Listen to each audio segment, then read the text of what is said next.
Nessa videoaula faremos a correção da última atividade que abordava algumas questões do caderno amarelo do Enem 2018. A questão 145. Em 2014 foi inaugurada a maior roda gigante do mundo, a Height Roller, situada em Las Vegas. A figura representa um esboço dessa roda gigante, no qual o ponto A representa uma de suas cadeiras.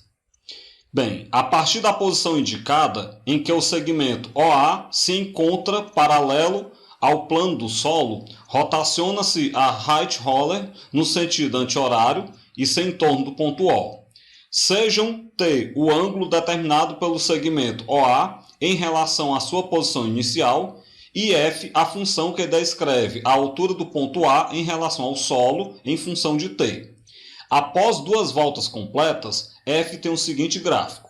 Então, nós temos aí o gráfico que vai representar a altura do ponto A em relação ao solo após duas voltas completas. Então, após um arco de 4π radiano, isso, claro, em torno do centro O.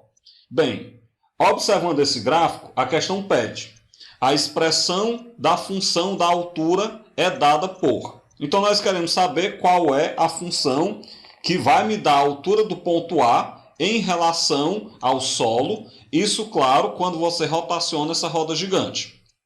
Bem, primeira coisa que eu posso perceber é que esse gráfico ele não corta o eixo Y em seu ponto máximo. Desse modo, se ele não corta em seu valor máximo, nós vamos ter que se trata de uma função que envolve o seno do arco. Bem, se tratando de uma função que envolve o seno do arco, nós vamos ter que f de t é da forma a mais b vezes o seno de t. O que eu quero dizer com isso? Essa função ela vai ter uma constante a somada a um valor b multiplicado pela função seno. Por que eu sei que vai ter essa constante a somada? Porque nós sabemos que a função seno ela tem que variar entre -1 e 1.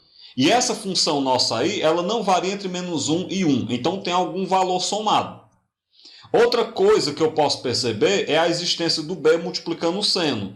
Por quê? Porque nós sabemos que a amplitude da função seno, ela vale 1. E observando esse gráfico, a gente percebe que a amplitude dessa função, ela não é 1, ela é 80. Então, desse modo, a gente percebe que há um valor, um termo A, uma constante A, somando a função, e há uma constante b multiplicando o seno. Bem, então nós vamos descobrir quem é o A, quem é o B. Pelo gráfico, a gente pode perceber que f de 0 é igual a 88, porque é onde o gráfico corta o eixo F, né, o eixo Y.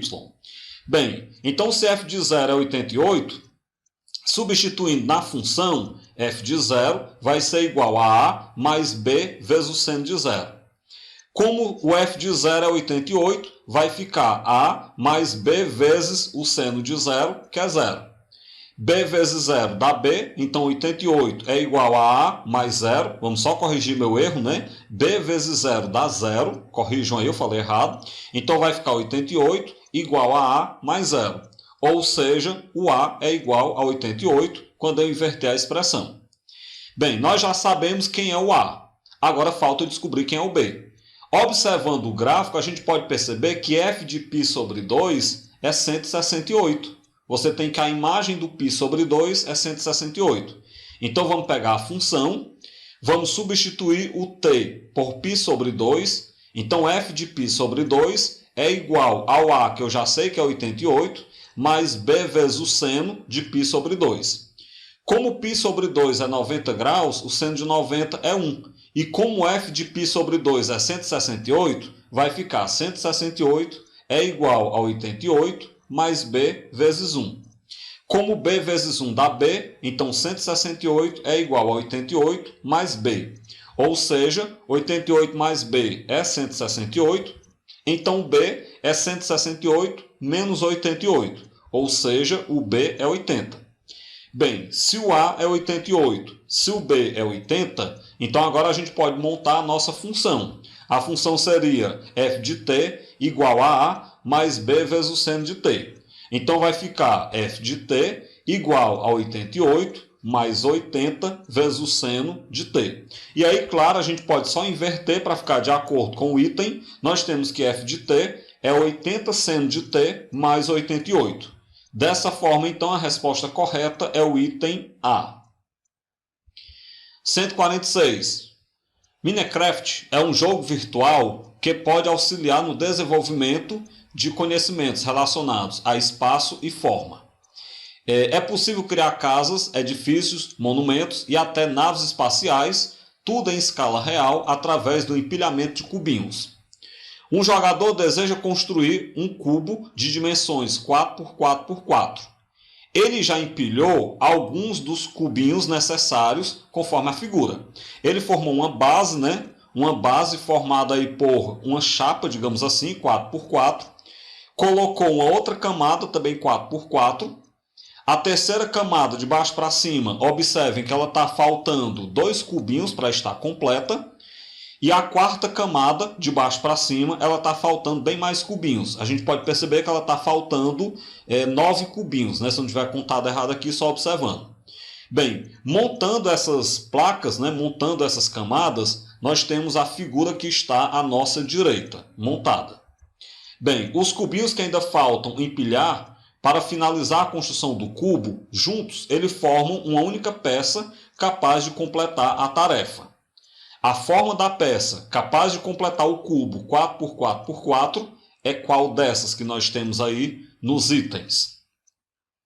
Bem, primeira coisa que eu posso observar é que faltam 9 cubinhos na camada superior. Se a gente contar direito, eu falei agora há pouco, mas dá para contar com mais calma agora. 9 cubinhos na camada superior e 2 cubinhos na segunda camada de cima para baixo. Então faltam um total de 9 cubinhos, Como a gente pode perceber. Desse modo, para você completar o cubo, nós necessitamos montar os cubinhos conforme a figura. Ele montado ficaria desse jeito aqui, com os 11 cubinhos que estão faltando, representados aí em azul. Bem, com isso, se nós temos o que completa ele em azul, o item que apresenta o cubo, na verdade a forma geométrica, nem o cubo, o conjunto de cubinhos, que vai representar essa construção que está faltando, é o que está no item A. Comparando, você percebe que é o que nós temos no item A. Então, claro, a resposta correta está no item A. 147. De acordo com um relatório recente da Agência Internacional de Energia, a AIE, o mercado de veículos elétricos atingiu um novo marco em 2016, quando foram vendidos mais de 750 mil automóveis da categoria. Com isso, o total de carros elétricos vendidos no mundo alcançou a marca de 2 milhões de unidades, desde que os primeiros modelos começaram a ser comercializados em 2011. No Brasil, a expansão das vendas também se verifica. A marca A, por exemplo, expandiu suas vendas no ano de 2016, superando em 360 unidades as vendas de 2015, conforme esse gráfico. Esse gráfico, um gráfico que tem uma arte, ele é chamado de pictograma, onde nós temos que cada carrinho desse aí, cada desenho de carrinho, vai representar uma certa quantidade de carros vendidos. Bem, a média anual de carros vendidos pela marca A, nos anos representados no gráfico, foi de quanto? Bem, primeiro tem que saber quantos carros de venda, cada carrinho representa. O que a gente vai olhar? Como as vendas em 2016 elas foram 360 unidades a mais do que em 2015, e se você contar, você vai ver 3 carrinhos a mais, isso em 2016 em relação a 2015, se 360 unidades são representadas por 3 carrinhos, então cada carrinho representa 120 unidades. Sabendo que cada carrinho representa 120 unidades, dá para a gente saber então qual foi a produção, qual foi a venda de carros desse modelo nos anos de 2014, 2015 e 2016. 2014 só tem um carrinho, então 120. 2015, 2 carrinhos, 240. 2016, 5 carrinhos, então 600 unidades. Desse modo, então, a questão pergunta a média de carros vendidos. Temos aí os 3 valores, vamos somar e dividir para 3. Então, 120 mais 240 mais 600, dividido para 3. Isso vai dar, então, 960, que ao ser dividido para 3, dá 320. Então, a produção média anual de carros vendidos, nesses 3 meses, ela foi de 320 carros, e a resposta correta é o item D. Questão 148. Para apagar os focos A e B de um incêndio, que estavam a uma distância de 30 metros um do outro, os bombeiros de um quartel decidiram se posicionar de modo que a distância de um bombeiro ao foco A, de temperatura mais elevada, ela fosse sempre o dobro da distância desse bombeiro ao foco B, que tem uma temperatura menos elevada. Bem, nestas condições, a maior distância em metro que dois bombeiros poderiam ter entre eles é de quantos metros? Bem, essa é a típica questão que a gente começa a resolver sem ter noção de onde é que vai cair. E aí, quando a gente cai em determinado ponto, a gente enxerga, né, o que eu posso fazer com ela. Bem, qual é a informação que eu tenho? Eu tenho a informação de que a distância de um bombeiro ao foco A, ela tem que ser o dobro da distância do bombeiro ao foco B, porque o foco A é mais quente, tem temperatura mais elevada. E além disso, nós sabemos que a distância entre os focos é de 30 metros. Então vamos colocar isso no plano cartesiano, para a gente fazer distância no plano. Vamos dizer que o ponto A está na origem, coordenada 0 e 0, e vamos colocar o ponto B a uma distância 30 do ponto A. Para eu colocar o ponto B a uma distância 30 do ponto A, e aí para facilitar também minha vida, né, eu vou pegar o ponto B de coordenadas 30, 0, porque facilita eu já ter um dos valores iguais a 0. Mas qualquer distância de A a B sendo igual a 30 daria correto também. Bem, sabendo então que os pontos A e B eu assumi com essas coordenadas, a questão fala que de um ponto P qualquer de coordenadas x, y, aos pontos A e B, nós teremos que a distância do ponto P ao A é 2 vezes a distância do ponto P ao B. Bem, então essa questão ela vai começar trabalhando distância entre dois pontos no plano cartesiano. Então vamos lá. A distância do ponto P ao ponto A, você vai pegar a raiz quadrada de x menos xa ao quadrado mais y menos ya ao quadrado. Isso é igual a 2 vezes a distância do ponto P ao ponto B, que é a raiz quadrada de x menos xb ao quadrado mais y menos yb ao quadrado. Feito isso, então, nós vamos substituir os valores. O x do ponto A é 0 e o y do ponto A também é 0. O x do ponto B é 30 e o y do ponto B é 30. Claro, assumindo os valores que eu assumi, como o A sendo a origem e o B sendo o ponto de coordenadas 30, 0. Bem, x menos 0 dá x, y menos 0 dá y. Então, no primeiro lado da igualdade vai ficar a raiz quadrada de x ao quadrado mais y ao quadrado, igual a 2 vezes a raiz quadrada de x menos 30 ao quadrado mais y ao quadrado. Para a gente cancelar as raízes, eu vou elevar ao quadrado dos dois lados da igualdade. Quando eu elevar ao quadrado dos dois lados, no primeiro membro eu cancelo a raiz, como esse era o intuito, e vai sobrar x ao quadrado mais y ao quadrado. No segundo membro, 2 ao quadrado dá 4, que vai ficar multiplicando. Quando eu pegar essa raiz e elevar ao quadrado, eu cancelo a raiz e fica x menos 30 ao quadrado mais y ao quadrado. Agora, o que eu fiz? Eu vou pegar, então, e vou distribuir o x menos 30 ao quadrado. O restante eu só repetir. Como isso aí é um quadrado da diferença de dois termos, quadrado do primeiro, x ao quadrado, menos 2 vezes o primeiro vezes o segundo, então menos 60x, mais o quadrado do segundo, 30 ao quadrado dá 900, mais o y ao quadrado. E agora eu vou então pegar esse 4 e vou multiplicar por quem está entre parênteses. Então fica x ao quadrado mais y ao quadrado é igual 4 vezes x ao quadrado dá 4x ao quadrado, 4 vezes menos 60x dá menos 240x, 4 vezes 900 dá 3.600. E 4 vezes y dá 4y ao quadrado. Bem, eu vou agora jogar tudo para o começo e igualar a zero. Fiz isso, então quando eu passei quem estava no segundo membro para o primeiro membro, lógico, eu troquei de sinal, e agora eu vou juntar os termos semelhantes. X ao quadrado menos 4x ao quadrado vai ficar menos 3x ao quadrado. O mais 240x repete, o menos 3.600 repete, y ao quadrado menos 4y ao quadrado dá menos 3y ao quadrado, igual a zero. Para facilitar agora o nosso cálculo, eu vou dividir tudo por menos 3. Quando eu divido tudo por menos 3, vai ficar x ao quadrado menos 80x mais 1.200 mais y ao quadrado igual a zero. Pessoal, está um pouco parecido com a equação de uma circunferência, porque tem x ao quadrado mais y ao quadrado e tudo mais. O que é que eu vou fazer? Para ser a equação de uma circunferência, e aqui a gente tem que ter bastante cuidado, esse menos 80x ele tem que ser menos 2 vezes o 40. Porque eu estou pensando aqui em pegar, por exemplo, x menos 40 ao quadrado. Bem, mas se eu pegar x menos 40 ao quadrado, além do menos 80x, apareceria 40 ao quadrado 1.600. E nós não temos 1.600, nós temos 1.200. Qual é o segredo? Você vai reescrever o 1.200 como sendo 1.600 menos 400.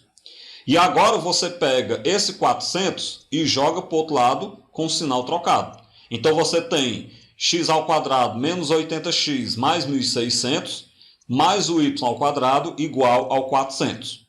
Bem, esse x ao quadrado menos 80x mais 1.600, podem testar aí. Isso é x menos 40 ao quadrado.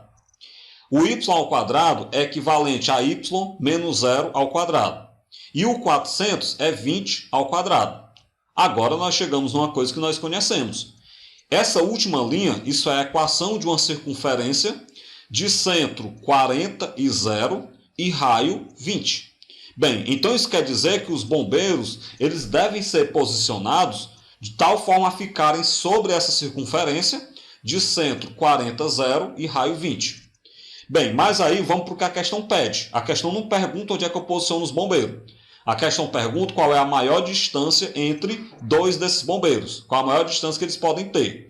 Vamos lembrar que a maior distância numa circunferência é o seu diâmetro. Como aqui nós sabemos que o raio é 20, o diâmetro dessa circunferência vale 40, porque o diâmetro é o dobro do raio. Desse modo, então, a maior distância entre dois bombeiros é de 40 metros e, dessa forma, a resposta correta é o item B. Questão 149. Torneios de tênis, em geral, são disputados em sistema de eliminatória simples. Nesse sistema, são disputada partida entre dois competidores, com a eliminação do perdedor e a promoção do vencedor para a fase seguinte. Dessa forma, se na primeira fase o torneio conta com 2N competidores, então na segunda fase restarão N competidores, e assim sucessivamente até a partida final. Bem, em um torneio de tênis disputado nesse sistema, participam 128 tenistas.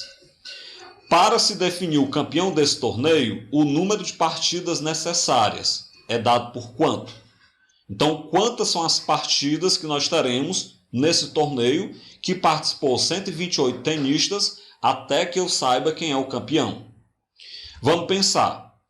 Bem, são 128 tenistas. Esses 128 tenistas, eles disputam 64 partidas na primeira fase, já que cada partida envolve 2 tenistas. Então você tem na primeira fase 64 partidas. Cada vencedor de uma dessas 64 partidas passa para a segunda fase. Então a segunda fase tem 64 tenistas, que, claro, jogarão 32 partidas na segunda fase. Essas 32 partidas na segunda fase, elas terão 32 vencedores, que vão para a terceira fase.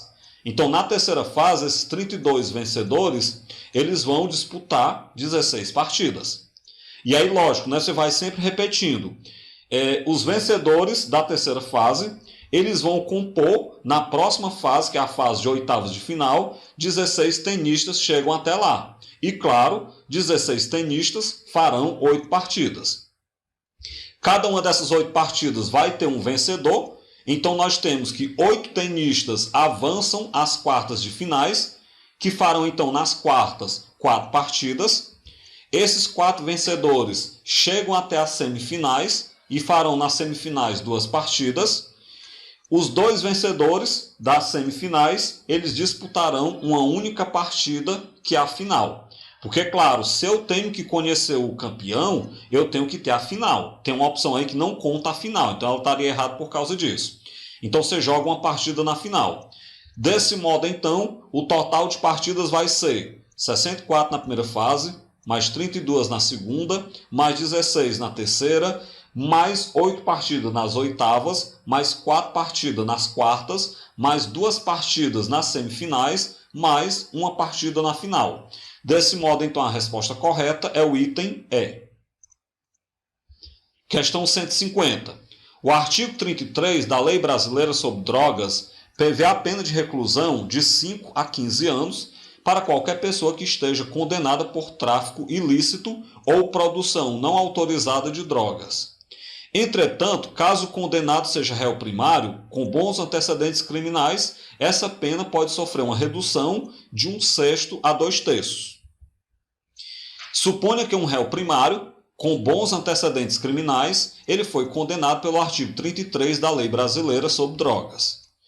Após o benefício da redução de pena, sua pena poderá variar de quanto a quanto tempo? Bem, nós queremos saber qual a menor pena possível que ele pode pegar e qual a maior pena possível que ele pode pegar com essa redução. Então, nós vamos ter que trabalhar com o mínimo e com o máximo. Vamos lá, então. A menor pena ela vai ocorrer quando o réu tiver recebido já a menor pena. Vamos lembrar que a pena para tráfico de drogas, né, para quem está envolvido com drogas, é de 5 a 15 anos. Então, vamos supor que ele pegou a menor pena, que é 5 anos, e ainda obteve o maior benefício, que foi de 2/3, redução de 2/3.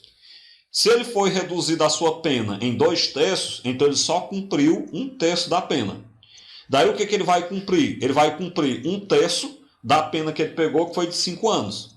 Lembrando que 5 anos tem 6 meses, então ele vai cumprir 1/3 de 6 meses. Ou seja, ele vai passar 20 meses preso. Vamos lembrar que 20 meses é exatamente 1 ano e 8 meses. Então a menor pena que ele pode pegar é de 1 ano e 8 meses. Vamos então agora ver o máximo, né? O máximo que esse réu primário pode cumprir. Vamos supor, já que eu quero o máximo, vamos supor que ele pegou a maior pena possível, 15 anos. E aí ele ainda obteve o menor benefício, que foi de apenas 1/6. Se ele teve um benefício, uma redução de 1/6, ele vai pagar 5/6 da sua pena. Então ele vai pagar 5/6 dos 15 anos. Como 15 anos são 180 meses, então ele vai pagar 5/6 de 180. Feitos os cálculos, ele vai cumprir 150 meses de reclusão. 150 meses são 12 anos e 6 meses. Desse modo, então, esse réu primário que estava envolvido com drogas, ele pode pegar uma pena que varia, mesmo aí com o benefício de ser réu primário e ter a redução da pena, ele pode pegar uma pena que pode variar de 1 ano e 8 meses até 12 anos e 6 meses. Então, a resposta correta é o item A. A questão 151. De acordo com a Lei Universal da Gravitação, provocada ou proposta por Isaac Newton, a intensidade da força gravitacional F, que a Terra exerce sobre um satélite em órbita circular, ela é proporcional à massa m do satélite e inversamente proporcional ao quadrado do raio r de sua órbita. Ou seja, a força gravitacional ela será a constante gravitacional multiplicado pela massa dividido pelo quadrado do raio. Bem, feito isso, no plano cartesiano, 3 satélites, A, B e C, estão representados cada um por um ponto de coordenadas MR do nosso plano cartesiano, onde M é a sua massa e o R é o raio de sua órbita em torno da Terra. Está aí então os satélites A, B e C. Bem, com base nas posições relativas dos pontos no gráfico, deseja-se comparar as intensidades das forças FA, FB e FC que a Terra exerce respectivamente sobre os satélites A, B e C. Bem, a intensidade dessas forças FA, FB e FC expressas no gráfico satisfazem a qual dessas relações? Ou seja, qual é a relação entre essas forças gravitacionais que nós temos aí expressa por esses gráficos. Na verdade, nesse gráfico, né, através da relação entre esses satélites girando em torno da Terra. Vamos lá então avaliar. Primeira coisa, a gente pode perceber que a massa do satélite A que está no eixo X, né, é menor do que a massa do satélite B. E nós percebemos que o raio de órbita, que é o valor de Y, é o mesmo. Bem, se a massa do satélite A é menor do que a massa do satélite B, e nós sabemos que a força ela é diretamente proporcional à massa, então isso quer dizer que a força que a Terra exerce no satélite A é menor do que a força que a Terra exerce no satélite B. Por outro lado, a gente pode comparar agora com o satélite C. A gente percebe que a massa do satélite A é igual à massa do satélite C, porque eles vão ter o mesmo valor de x, mas o raio da órbita do satélite C é maior do que o raio da órbita do satélite A, porque o valor do C no eixo Y é maior do que o valor do A no eixo Y. Bem, mas nós sabemos que a força ela é inversamente proporcional ao quadrado da distância, ao quadrado dos raios da órbita. Então, se o raio da órbita do satélite C é maior do que o raio da órbita do satélite A, então a força exercida sobre o satélite C, sendo inversamente proporcional, será menor do que a força exercida sobre o satélite A. Então agora é só juntar as conclusões. Nós já sabemos que a força no satélite C é menor do que a força no satélite A, e sabemos também que a força no satélite A é menor do que a força no satélite B. Então nós teremos que FC menor que FA, que é menor do que FB. Desse modo, então, a resposta correta é o item E. Questão 152. Os tipos de prata normalmente vendidos são 975, 950 e 925. Essa classificação ela é feita de acordo com a sua pureza. Por exemplo, a prata 975 é a substância constituída de 975 partes de prata pura e 25 partes de cobre. Isso, claro, em 1000 partes da substância. Já a prata 950 ela é constituída de 950 partes de prata pura e 50 partes de cobre. Isso, claro, em cada 1000 partes. E a prata 925 é constituída de 925 partes de prata pura e 75 partes de cobre do total, né, de 1000 partes. Um ourives ele possui 10 gramas de prata 925 e deseja obter 40 gramas de prata 950 para a produção de uma joia. Bem, nessas condições, quantos gramas de prata e de cobre, respectivamente, devem ser fundidos com os 10 gramas de prata 925 para encontrar os 40 gramas de prata 950? Vamos lá então. Pelo enunciado, a gente percebe que a prata 925 ela tem 92,5% de prata, que é 925 partes em 1000, né? E 7,5% de cobre. Então, desse modo, dos 10 gramas de prata 925, esse ourives já tem 92,5% que é prata. Então, ele pega 0,925 vezes 10 e conclui que já tem, naquela prata 925, ele já tem 9,25 gramas de prata. Bem, então o que sobra, se ele tinha 10 gramas de prata 925 e desses 10 gramas da mistura, 9,25 gramas é prata pura, então sobra 0,75 gramas de cobre que ele já tem para ser reaproveitado. Bem, a prata 950 ela tem 95% de prata e tem 5% de cobre. Ele quer então 40 gramas de prata 950. Para isso então ele vai precisar de 95% desses 40 gramas, que seja prata. Daí 95% é 0,95 vezes o 40, ou seja, ele vai precisar de 38 gramas de prata.